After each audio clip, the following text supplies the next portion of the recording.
Business with a servant's heart. Welcome to the podcast. Inspiration, motivation takes. Listen to the podcast. We're all about to talk about life. Our guests will share their life story. We want you to success in life and business. We're ready and we will start shortly.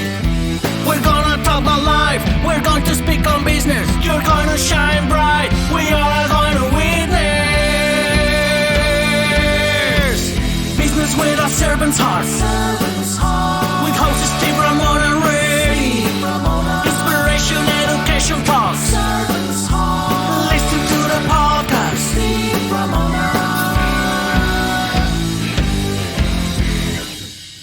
BrainShare Business Mentors proudly presents BrainShare.us, the ultimate business education platform, delivering the proven systems, processes, tools, and knowledge that empower you to build the business of your dreams. With 13 high-powered courses encompassing over 240 lessons accessed online on your schedule. Running a business is the hardest thing you'll ever do.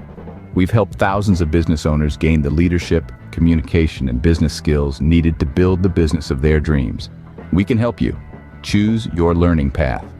Scuba Squad is the premier membership program for today's business leaders with access to all BrainShare material and double our money-back guarantee. BrainShare Basics, the ultimate business framework course, a hard-hitting 13-week program to lay the necessary foundation to build the business of your dreams. Or take individual courses as you need them. Every course has dozens of lessons, with video, practical exercises, precise documentation, and the opportunity for direct feedback from a BrainShare mentor. All programs have our exclusive 30-day money-back guarantee. No questions asked, don't wait. Choose your path and start today.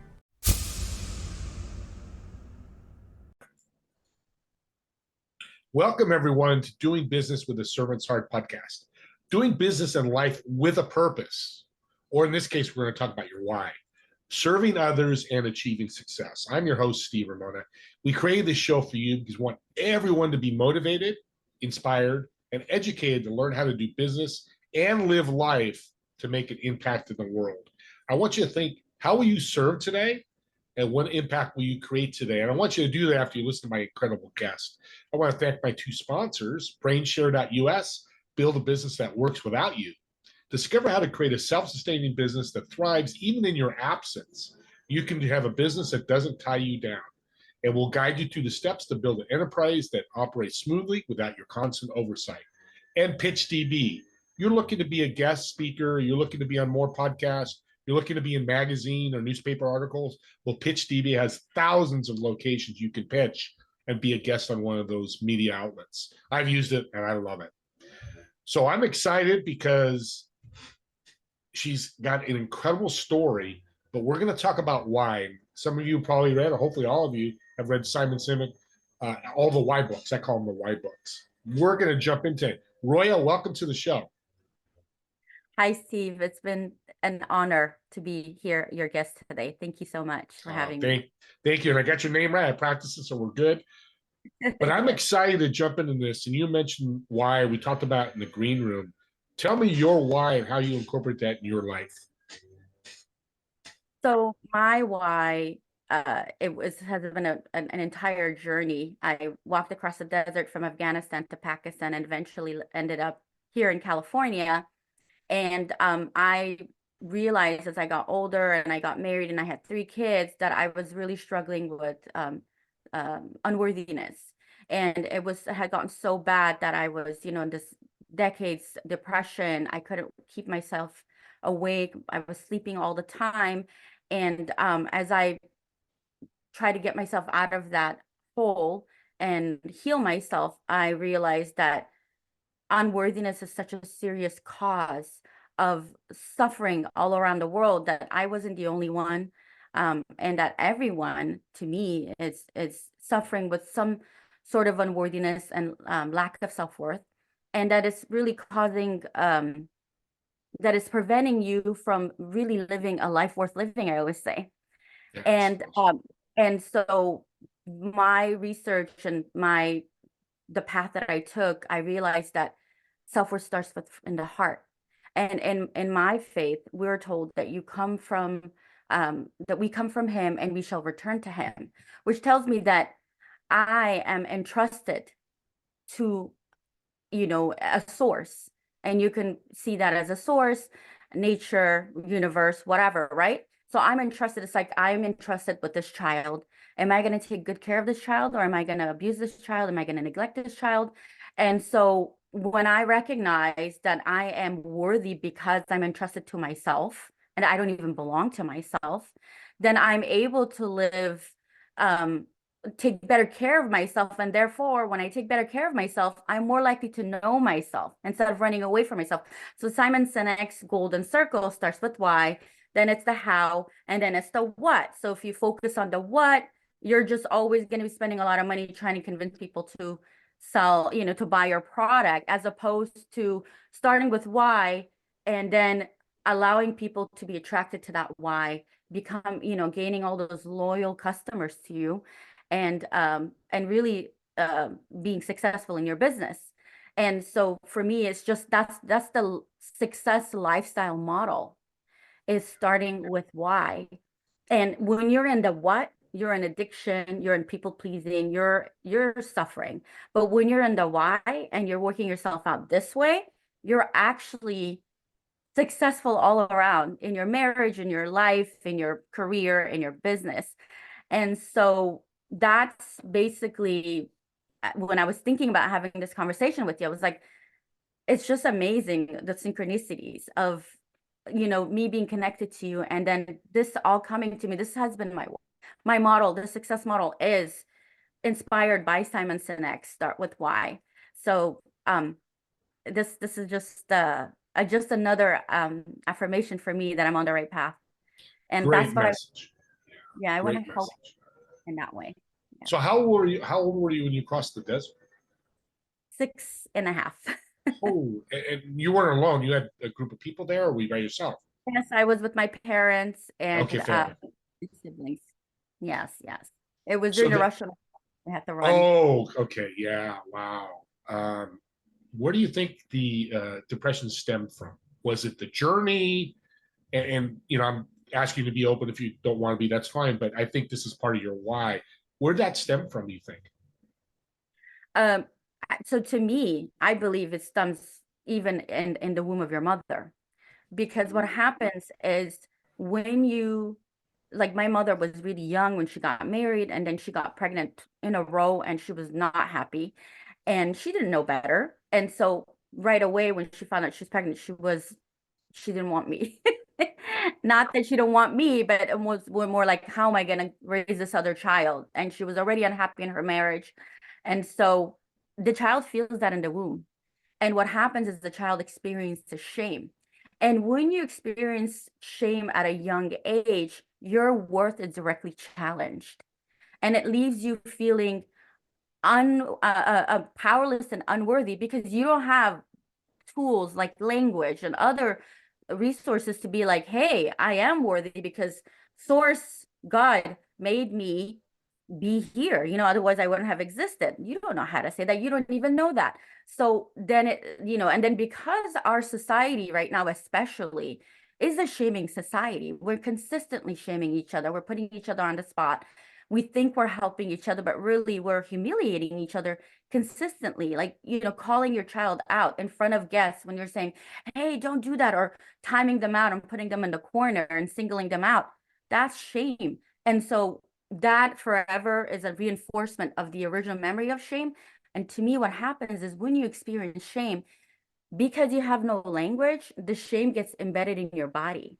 So it's the feeling from the heart that gets embedded in the body, and then all the other reoccurrences just get reinforced over and over. And what happens is, for the body to protect itself, it prevents you from feeling, because that's what we're always talking about, oh, they're so cold-hearted, oh, they all these like statements that we have about people. It's because that's been a way that we have learned to protect ourselves. So then what happens when your heart is closed and shut off? And I call that the lock of shame. You are less likely to be vulnerable. And even in business, especially, it requires vulnerability, because guess what? Failure, which is one of the main things that business requires you to do, right? Try over and over again, you fail. That requires vulnerability, and you don't want to be vulnerable. You don't want to feel that failure of shame because of the in your heart. And so then you're going to be shut off, and that's when connection doesn't happen. That's when trying to get to know yourself doesn't take place. So many other unfortunate things takes place because you're too afraid to be connected to your heart. And that's where the why is. Sits And so right if you're there. running, yeah, Yeah. if you're running away from the heart, you're running away from your why. Yeah.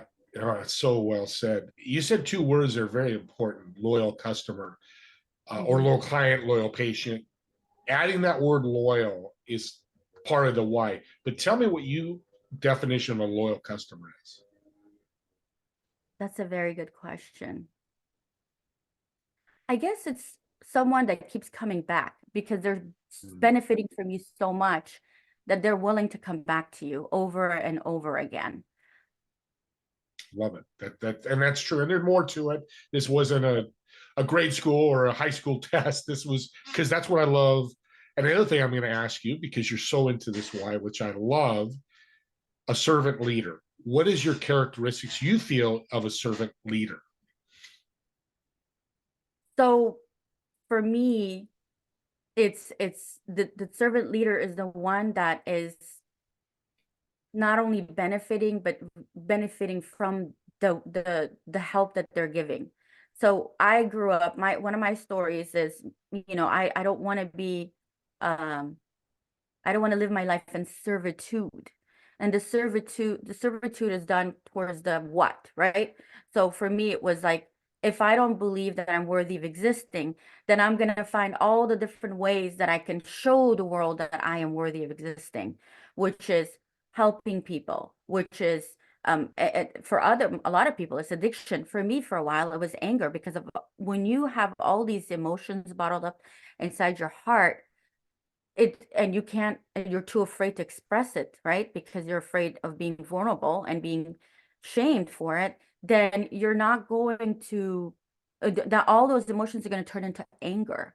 And so for me, it was a lot of anger, and I became this addicted to this like burst of anger every so often.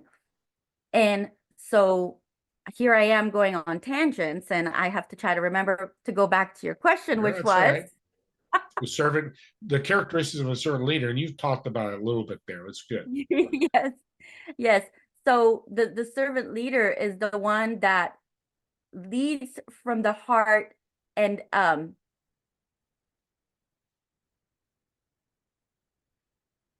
gives the individuals what they I guess guides them to do the same thing, guides them to serve from the heart as well.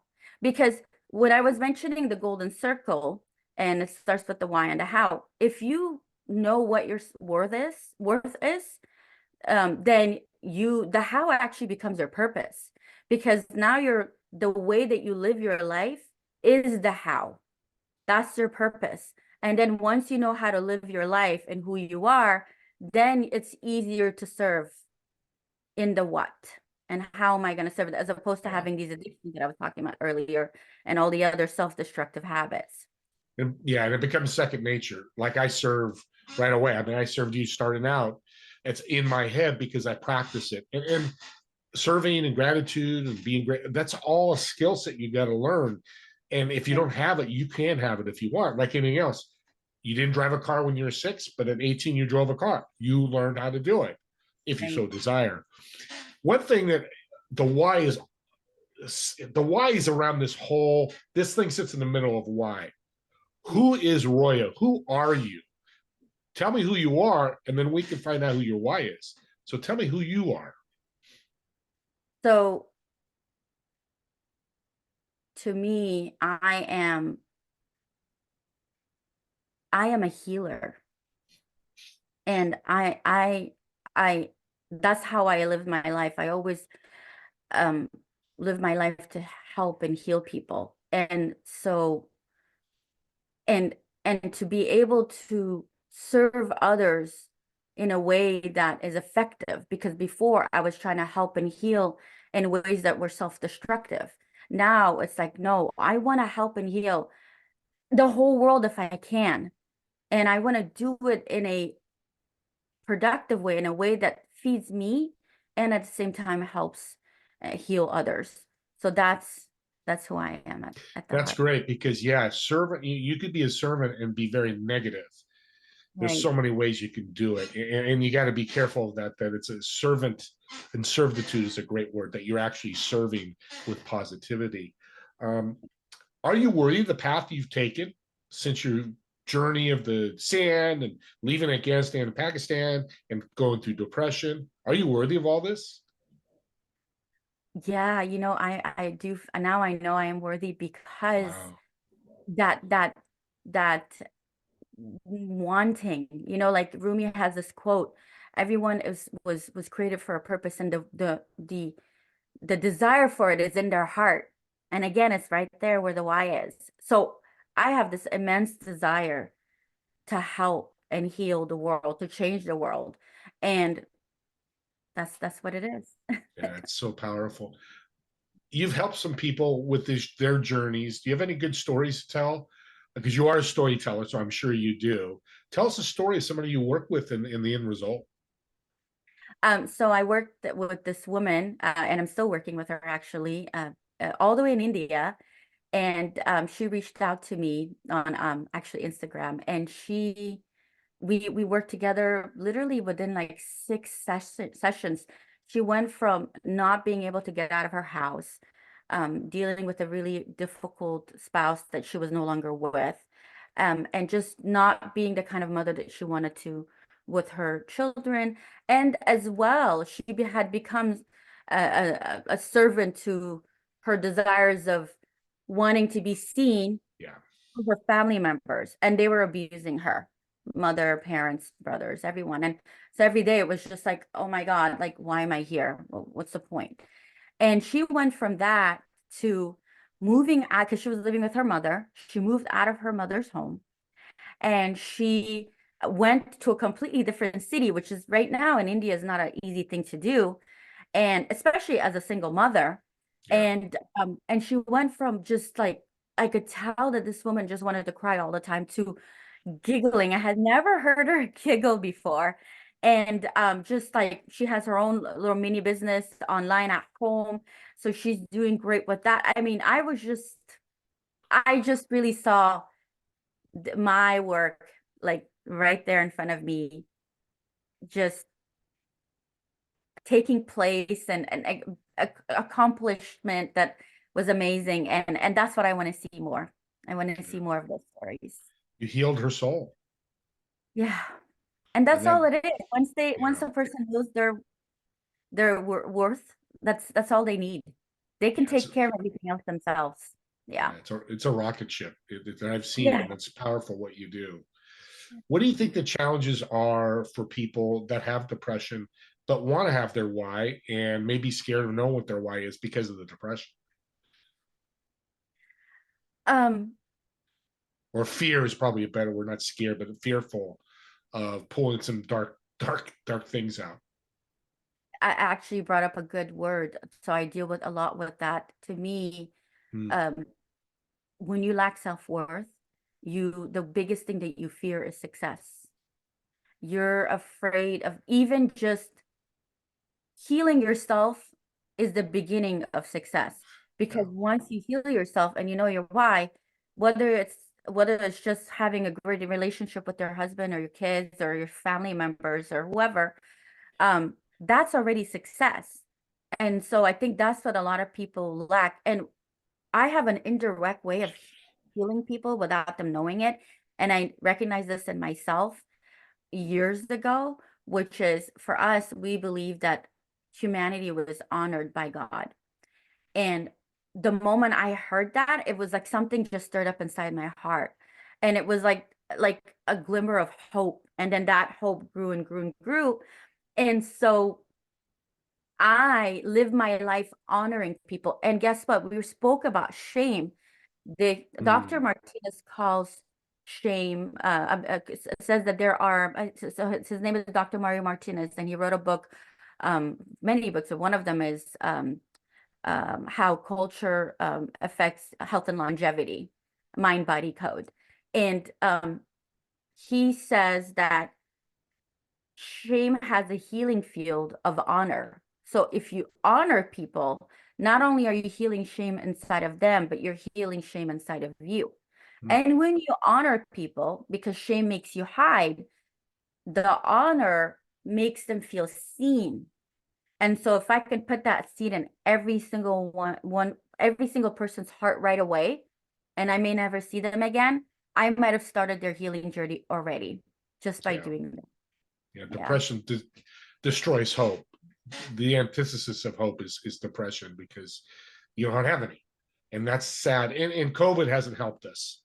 That's been, and I say this, and I want to say it now publicly. There's another thing that's going to come a year from now, 3 years. There's always something that comes in this world, not just the United States, but the world. You know, look what you did. Your family walked across the sand from Afghanistan to Pakistan, and you're sitting here. Your whole life is hope, and I'm glad you're sharing that with others. Thank you. If you had a magic wand to be able to change something, what would you change in this world? I would change the system of shaming, because that's exactly what's reinforcing the suffering and the lack of self-worth in people's hearts. I wish I could just get rid of that and find a better way of, guiding people to doing the right thing. We're so counterproductive. Shame is so counterproductive. You call bullying too, just for people in the audience that don't know what, when you say shaming, bullying is another form of shaming, correct?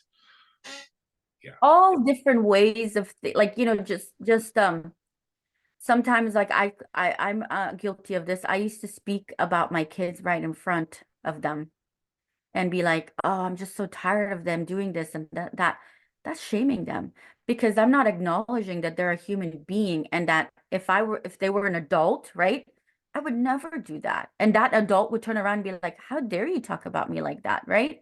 So there are these like very subtle ways that we use shame to, like, maybe my intention at that time was like, if I talk about them to my sister, then maybe they'll like hear me this way, because they're not hearing me any other way, right? Without realizing that I'm humiliating them in front of their aunts or uncles or whoever I was speaking about them. And too, so it's so insidious. Shame is so insidious. It's in everything, Yeah. And that's great. I love that, because hope and faith is missing. And like I said, COVID and bullying and things and judging as humans. And here's the great thing. Yeah, judging's another shame, But here's the great thing. We're fallible. And this was a lesson I learned a few years ago. We're going to make mistakes. And if you're listening and say you never made a mistake, yeah, you did. Just look at your calendar, look at something, and that's okay. Because to me, the Lord or your faith or wherever they made us that way so we can learn from them. And that's, part of depression is I make all these mistakes or all these things happen to me, whatever. And that's always something to think about. We're fallible, and that's a really good thing to feel, right? Yeah. Yes. So we'll get to the end here. What's your last words for the audience with everything we talked about? Well, I hope that I'm honoring whoever that's listening to this conversation right now. I recognize every single human being. You were, I think 1 in 4 trillion possibilities of being born. So imagine if your parents had 4 or 400 trillion children, you'd be that one that made it. So just that itself tells you how special you are. So if you could just remember that, then that's it. And if you can just see people and honor them, and just when you say hi to them and say, how are you, mean it. That's honoring them. And that you're just putting that seed of hope and healing in every single person's heart. Yeah, that's so great. And celebrate life. What I'm hearing from you, Rooya, is let's celebrate. Let's, do that, what you said, and we're celebrating. which everybody loves a celebration. I don't care who you are. We do, Yes, because it's yes. positive, right? Everybody likes a little thank yous. Well, thank you, Rooya, for being on.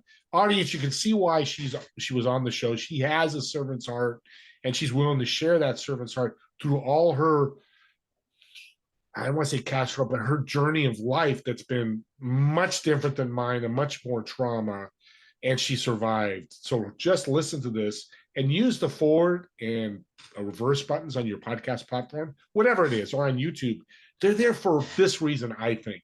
If there's 5 minutes of the show that you listen to, that Rooya just rocked your world and said, I got to listen to it over, listen to that part, inbred in your brain. Maybe it's the why, maybe it's treating people better, whatever that is. We'd love for you to listen or watch the whole show, but me and Rooya want to just make an impact. If we change one person's life with this, we'd be super excited.